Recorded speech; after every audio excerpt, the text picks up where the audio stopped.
కర్నూలు జిల్లా ఎమ్మిగనూరులో ఉప్పర కులానికి చెందిన శ్మశాన వాటిక కబ్జా చేశారని ఆ సంఘం అధ్యక్షులు వీరేంద్ర ఆందోళన వ్యక్తం చేశారు. 3 ఎకరాల మేర విస్తరించిన శ్మశాన వాటిక సగం ఆక్రమణకు గురైందని ఆయన ఆరోపించారు. ఎంఆర్ఓ శేషపానికి ఆయన ఫిర్యాదు చేశారు.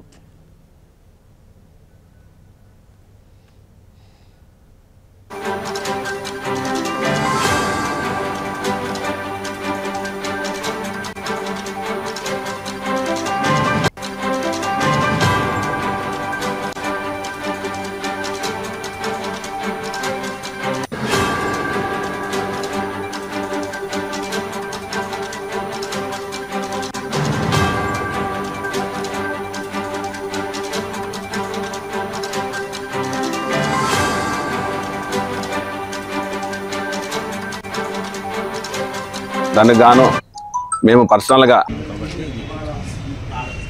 కంపల్సరీగా సర్వే చేయించి మనం దీనికి తగినట్టు ప్రాసెస్ చేస్తాం.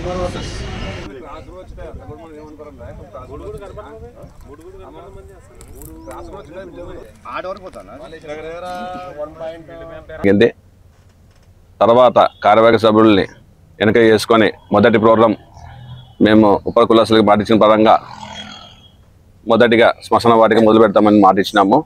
దానికి గాను మేము పర్సనల్గా ఎమ్మెల్యే గారిని డాక్టర్ బివి జయనాశ్వరిని కలవడం జరిగింది. ఆయనకి మా శ్మశాన వాటికి ఇట్లా కబ్జా జరగడం జరిగింది సార్, మాకే సర్వే చేయించి మా అద్దెలు మాకు చూపిస్తే, అలాగే కాంపౌండ్ వాళ్ళు కూడా మాకి అమౌంట్ మున్సిపాలిటీ ద్వారా చేయాలని అది ఆయనకు విన్నవించుకుంటే వెంటనే ఆయన మీ కులాల తరపు నుంచి మరో గారికి ఒక అర్జీ చేయండి అని చెప్తే ఈరోజు ప్రోగ్రాం పెట్టుకున్నాము. ఉపర సంఘం తరపు నుంచి కార్యవర్గ సభ్యులతో అందరితోన ఈరోజు ఎంఆర్ఓ గారికి పోయి అర్జీ ఇచ్చి మా శ్మశాన వాటికకి సర్వే చేయించి మా అద్దెలు చూపినాము అని అడిగినాము. ఆయన వెంటనే స్పందించి ఎమ్మెల్యే గారు కూడా మాకు చెప్పినారు, మీకు వెంటనే మీకు సహకరిస్తాము, మేము పంపించి తొందరలోనే సర్వే చేయించి మీ అద్దెలు చూపిస్తామని మాట ఇచ్చాడు ఎంఆర్ఓ గారికి. ఆయనకి ఉపర సంఘం తరపు నుంచి మేము ధన్యవాదాలు చేస్తున్నాం ఎంఆర్ఓ గారికి.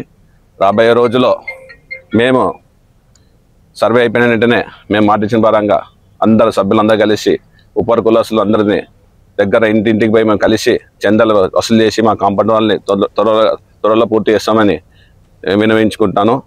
దానికి భారీ ఎత్తున మన ఉపర కులస్తులు అందరూ రావాల్సింది కోరుతున్నాం. ఒక అధ్యక్షుడిగా ఒక 60 సభ్యులు అందరూ వాళ్ళ అద్దరంలో కోరుతున్న కులస్తులందరికీ మీరందరూ వస్తే మనకి ఏమేమి కావాలి కులస్తులకి అనేది డిమాండ్ శ్మశాన వాటిక, భగీరథ విగ్రహము, తర్వాత మన ఉపర కులస్తుల పట్టాల్లో హౌసింగ్ లోన్స్ అనేది ఆ విషయము. దీనికి ముందుండి మేమందరూ పోరాడతాము, ఎమ్మెల్యే గారికి వినియోగించుకుంటాము. ఆ రోజు ఎమ్మెల్యే గారు కూడా ఆ రోజు అందరి ముందర ఆయన మాటిస్తానని చెప్పినాడు కులస్తులకి, ఆరే తెలియజేస్తా అన్నాడు. కనుక మన ఉపర కులస్తులు అందరూ వచ్చి ఘన విజయంగా ఆ ప్రోగ్రాం